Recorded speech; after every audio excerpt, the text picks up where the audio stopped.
सभी को नमस्कार, वंदे मातरम, सत श्री अकाल दोस्तों। मैं हूं संदीप और इस बार मैं आया हूं एक नई वीडियो के साथ जिसमें हम जाने वाले हैं कश्मीर की वादियों में।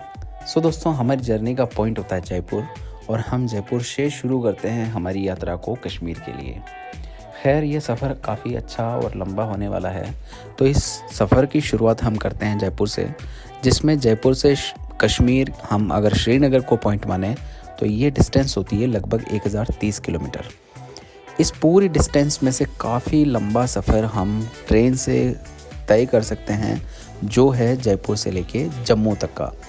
खैर, ट्रेन मिलती है जम्मू तभी और हम राइट टाइम पे पहुंचते हैं जम्मू, और वहां पर हमने पहले से ही बुक की हुई टैक्सी जो थी वो हमारा इंतज़ार कर रही थी। हमें कश्मीर ट्रिप में सबसे पहले जाना होता है पहलगाँव, क्योंकि हमारी यात्रा वहाँ से शुरू होनी थी। तो हमने टैक्सी वाले को पहले ही बताया, ये लगभग 230 से 40 किलोमीटर लंबा सफ़र होता है दोस्तों, जम्मू से पहलगाँव का, जो काफ़ी अलग अलग तरह की लोकेशन से गुजरते हुए कश्मीर की वादियों में लेके जाता है। दोस्तों, अगर बात करें कश्मीर कैसा है, तो जब पहली बार मैं कश्मीर गया तो मुझे कश्मीर अच्छे से समझ में आया कि हाँ, कश्मीर किस तरीके की लोकेशन पे है। सबसे पहले मैं आपको बता दूं दोस्तों कि जम्मू कश्मीर 370 जो आर्टिकल था हमारा संविधान का, उसके एब्रिविएशन के पहले इसकी 2 कैपिटल हुआ करती थी, समर कैपिटल और विंटर कैपिटल। तो समर कैपिटल हुआ करती थी श्रीनगर और विंटर कैपिटल होती थी जम्मू। मगर 370 एब्रिविएशन के बाद अब 3 टेरिटरीज़ बन गई है वहाँ पर, यूनियन टेरिटरीज़। तो इन तीनों में ही एक मेजर डिफरेंस है दोस्तों, और वो काफ़ी जियोग्राफिकल है। जम्मू काफ़ी प्लेन एरियाज़ के अंदर है और पीर पंजाल की पहाड़ियाँ श्रीनगर और जम्मू को एक दूसरे से अलग करती है और थोड़ा सा डिफ़िकल्ट बनाती है श्रीनगर तक पहुंचना। देन श्रीनगर से लद्दाख का रास्ता भी थोड़ा डिफरेंट है और काफ़ी टेरेन चेंज हो जाता है दोस्तों। वहाँ से वहाँ तक में बड़े बड़े दर्रे आते हैं, काराकोरम पास वगैरह बहुत तरह के दर्रे हैं, कारगिल सेक्टर उसमें आता है, और फिर कभी बात करेंगे इसके बारे में। तो सबसे पहले जब हम जम्मू से चलते हैं तो हमारा जो रास्ता होता है वो वाया उधमपुर कटरा होते हुए हमें बनिहाल, रामबन और अनंतनाग डिस्ट्रिक्ट की ओर जाना होता है। सबसे पहले ये टनल आती है दोस्तों, जो है चेनानी नौसारी टनल। कश्मीर के अंदर काफ़ी सारी माउंटेन रेंज है दोस्तों, और काफ़ी टाइम कंज्यूमिंग रूट्स होते हैं ये, जहाँ पर काफ़ी डिफ़िकल्ट चलना होता है। आप देख रहे हैं काफ़ी लैंडस्लाइड वाले एरियाज़ होते हैं जहाँ पर आए दिन पत्थर गिरते रहते हैं, रोड ब्लॉकेज होते हैं। तो इससे बचने के लिए गवर्नमेंट काफ़ी अच्छे इंफ्रा प्रोजेक्ट वहाँ पर ला रहा है, और वहाँ पर काफ़ी अच्छे टनल्स बन रही है। जो आपने अभी देखी नौसारी टनल, ये 9 किलोमीटर के आसपास लंबी है, और ये 50 किलोमीटर का जो रन होता है उसको ये बचा देती है, जिसमें सबसे ज़रूरी चीज़ है वो टाइम बचता है इसमें, और अनवांटेड जैम्स भी नहीं लगते हैं। जब आप आगे निकलते हैं दोस्तों जम्मू से उधमपुर तक, वहाँ तक अच्छा हाईवे है 4 लेन, और कहीं कोई दिक्कत नहीं आती है, आप बहुत फटाफट उसको क्लियर कर देते हैं। मगर जैसे ही आप चेनानी टनल पार करते हैं दोस्तों एक बार, तो आप काफ़ी हाइट पे आ जाते हैं, जहाँ एक तरफ आपको ऊंचे पहाड़ नज़र आते हैं जहाँ से लैंडस्लाइड होता है, और दूसरी तरफ आपको चिनाब झेलम रिवर दिखना शुरू हो जाती है, जो बह के कश्मीर की ओर जा रही होती है। चेनानी के बाद से ही दोस्तों ऐसा रास्ता आता है जो रामबन से लेके बनिहाल तक होता है। ये रास्ता काफ़ी ऊंचाई पे है दोस्तों, और ड्यूरिंग द मॉनसून यहाँ पर काफ़ी लैंडस्लाइड होता है इन एरियाज़ के अंदर, और आपको ध्यान ही रखना होता है ड्यूरिंग ट्रैवलिंग की कहीं लैंडस्लाइड हो रहा हो तो आप अलर्ट रहें थोड़ा, और मॉनसून की सीज़न में तो ख़ास तौर से। वैसे हम धीरे धीरे आगे बढ़ते हैं, और काफ़ी रोमांच होता है जब हम पहली बार इतनी ऊंचाइयों से देख रहे होते हैं नदियों को, दर्रों को, तो काफ़ी इंटरेस्टिंग लगता है। जिन्होंने भी खिड़कियों वाली सीट ले रखी है वो बाहर के नज़ारे देखते हैं, बड़े खुश होते हैं, और एक हल्का हल्का सा डर लगता है कि कुछ गलत ना हो जाए, कुछ अनहोनी ना हो जाए। मगर दोस्तों, ये दुनिया पूरी भरोसे पे चलती है, कुछ भी नहीं होता है। आप अगर आराम से चल रहे हैं तो आप पूरा रास्ता पार कर जाते हैं। हाँ, मगर आप ऐसे रास्तों पे जा रहे हैं तो आप ध्यान रखें कि काफ़ी धूल उड़ती है इन रास्तों में, तो कोशिश करें कि आपके पास एक अच्छा मास्क होना चाहिए, और ध्यान रहे कि अगर आपको डस्ट एलर्जी है तो डेफिनेटली आपको प्रॉब्लम आएगी। आप अपने सर को भी ढक के रखें, क्योंकि आपको बहुत परेशान करने वाली है ये मिट्टी, क्योंकि वहाँ अक्सर मेंटेनेंस का काम चलता रहता है और कई तरह के प्रोजेक्ट होते हैं, तो वहाँ माइनिंग और लेवलिंग वगैरह हो रहा होता है, तो डस्ट वहाँ पे एक बड़ा इशू है, क्योंकि आप विंडो खोले बगैर नहीं रहेंगे और डस्ट आपके भीतर आने से रुकेगी नहीं वहाँ पे। आगे अगर हम चलते रहते हैं तो दोस्तों, जम्मू के बाद उधमपुर, उधमपुर के बाद हम ये बनिहाल का एरिया कवर कर रहे हैं, जिसके अंदर है रोड टू लेन का ही, मगर अगर वहाँ पे ट्रैफिक जैम नहीं है बहुत ज़्यादा तो आप इजीली पार कर जाते हैं सारा रास्ता। मगर कहीं कहीं ऐसी जगह आती है जहाँ पर जैम होता है, रुकना पड़ता है, और अगर हम पेशेंस रखें और ड्राइवर की चीज़ों को कोऑपरेट करें, वो जितना बोले उतना ही रुकें, ज़्यादा फोटोग्राफी ना करें, तो हम बहुत सारे अननेसेसरी जाम वगैरह से भी बच सकते हैं। जब हम जम्मू कश्मीर जाते हैं दोस्तों, तो हम एक बहुत अनोखी चीज़ देखते हैं, वो है आर्मी का डिप्लॉयमेंट। दोस्तों, आप जानते हैं जम्मू के हालात कैसे रहे हैं पुराने में, मगर आपको वहाँ पर जितना भी डिप्लॉयमेंट दिखता है आर्मी का, वो सब हमारी सिक्योरिटी के लिए है। तो ख़ास तौर से ध्यान रखें, जब भी आपको आर्मी का डिप्लॉयमेंट वहाँ दिख रहा हो तो उनको कोऑपरेट करें, उनको चेकिंग करने दें, उनको एनालिसिस करने दें कौन आए कौन नहीं आए, और उनको अप्रोप्रिएट आंसर करें जो भी वो सवाल पूछें, ताकि हमारी यात्रा स्मूथ बन सके।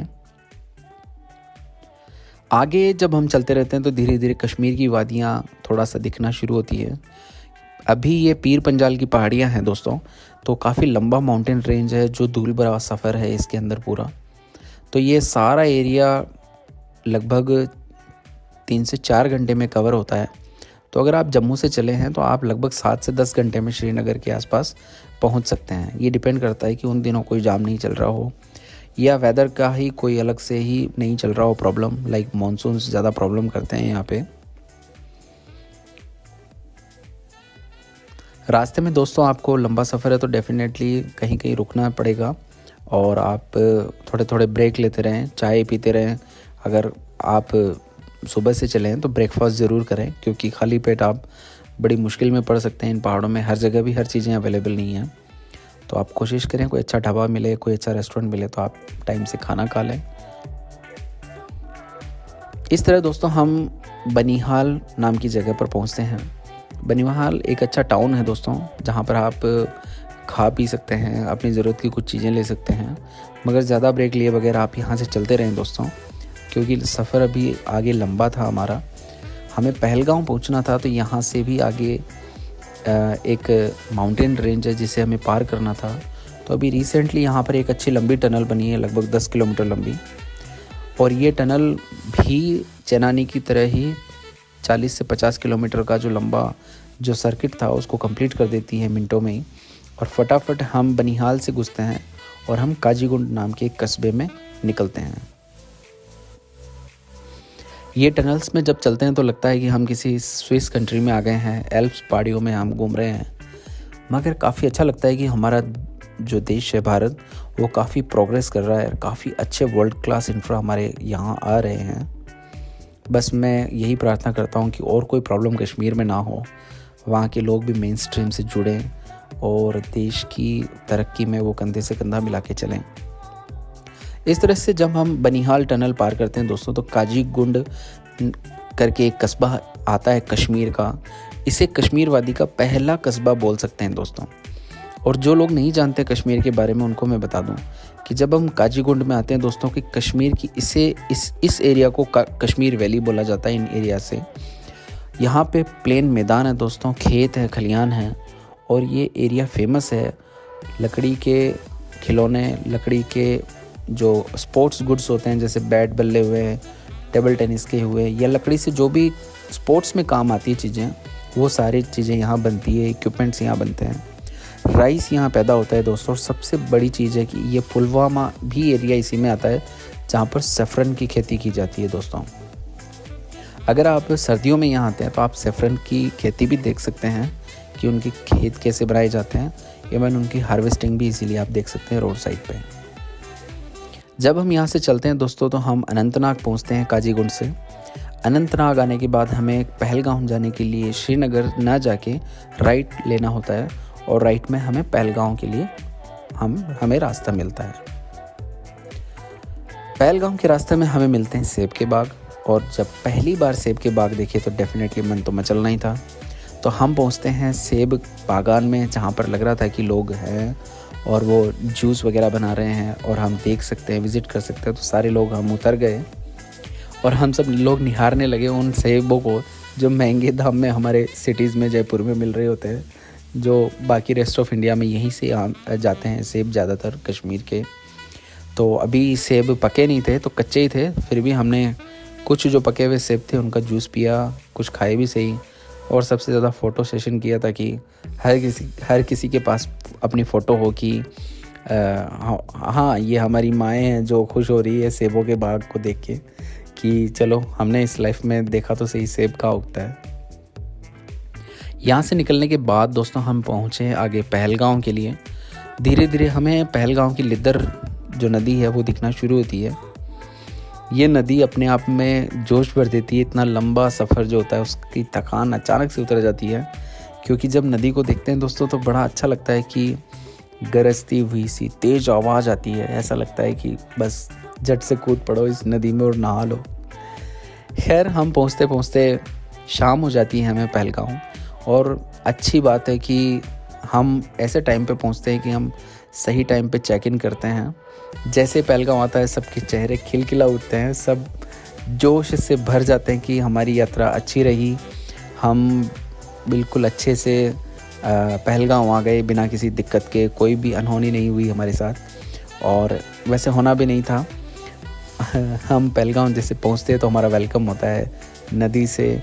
बहुत खूबसूरत देवदार और चिनार, चीड़ के पेड़ हमें दिख रहे होते हैं एक तरफ नदी दिखती है, और काफ़ी सारे वेलकम बोर्ड दिखते हैं जो वेलकम करते हैं टूरिस्ट का। आप अगर कश्मीर आते हैं दोस्तों तो पहलगांव एक ऐसा शहर है जहाँ पर टूरिस्ट के लिए बहुत सारी फैसिलिटीज़ है, बहुत सारी लोकेशंस है जहाँ पर टूरिस्ट जाते हैं, घूमते हैं, और उनके पास करने के लिए बहुत सारी चीज़ें होती है। जैसे आप किसी सिटी में जाते हैं लाइक जयपुर, उदयपुर, दिल्ली, आगरा, तो आपके पास फुल डे एक प्लान होता है जिसके अंदर आप बहुत सारी जगह देख सकते हैं। वैसे पहलगांव भी उनमें से एक है। यहाँ पर छोटे बड़े महंगे सस्ते हर तरह के होटल्स मिल जाएंगे। वेज नॉन वेज आपको अच्छा खाना मिल जाएगा यहाँ पर। अगर आप वेजिटेरियन भी हैं तो अभी यहाँ अच्छे वैष्णो ढाबा आपको मिल जाएंगे। तो आपको बस एक बार जाके ढूंढना होगा, फिर आप चेंज भी नहीं करेंगे शायद। और अच्छे पंजाबी लोग हैं वहाँ पे जो खाना बनाते हैं, सरदार लोग भी, और वो अच्छा मेंटेन करके रखते हैं हाइजीन वगैरह भी, जो लोग नॉनवेज से दूर रहते हैं उन लोगों के लिए। दोस्तों तो यात्रा के दूसरे दिन हम पहुंचते हैं पहलगांव शाम के टाइम, और हमारा होटल पहले से ही हमने बुक किया हुआ था, तो थोड़ा सा पहलगांव चल के हमें पार करना था, देन हमारा होटल था। तो हमारी अपनी गाड़ी थी तो हमारा को कोई प्रॉब्लम नहीं हुआ कि हम होटल कैसे जाएंगे या कैसे हम ढूंढेंगे। हम सभी लोगों ने अपने गूगल मैप से उनको पहले ही फ़ोन कर लिया था और कंफर्म कर लिया था कि कहाँ लोकेशन है होटल की। वैसे होटल पहुंचते ही हमने होटल के नज़ारे लिए। आसपास बहुत अच्छा व्यू था दोस्तों, मानसून का सीज़न था तो बादल दिख रहे थे, और अच्छी बात थी कि आसपास लोकल लोग भी थे तो हमें बात करने को मिल रहा था। पहुंचते ही हमने अपना अपना रूम पकड़ा, अच्छा शावर लिया और बैठ गए सब बतियाने के लिए कि कैसा कैसा रहने वाला है आज हमारा दिन। तो हल्की हल्की बारिश हो रही थी, तो मुझे लगा कि शायद सब लोगों को बताना चाहिए कि कैसा मौसम हो रहा है। और यहाँ पहुँच के हम सब ने अपने बैग से कुछ निकाला, कुछ खाया, फिर चाय बनवाई होटल में, और अपने अपने रूम को जाके सामान वामान अनपैक करने लगे। सो दोस्तों ये मेरा व्लॉग था सेकंड डे का, जिसमें हमारी कैसी रही ट्रिप पहलगांव पहुंचने की। नेक्स्ट ट्रिप में मैं आपको बताऊंगा पहलगांव के बारे में कि वहाँ हमने क्या क्या किया। सो दोस्तों जुड़े रहिए मुझसे मेरे यूट्यूब चैनल पे। धन्यवाद।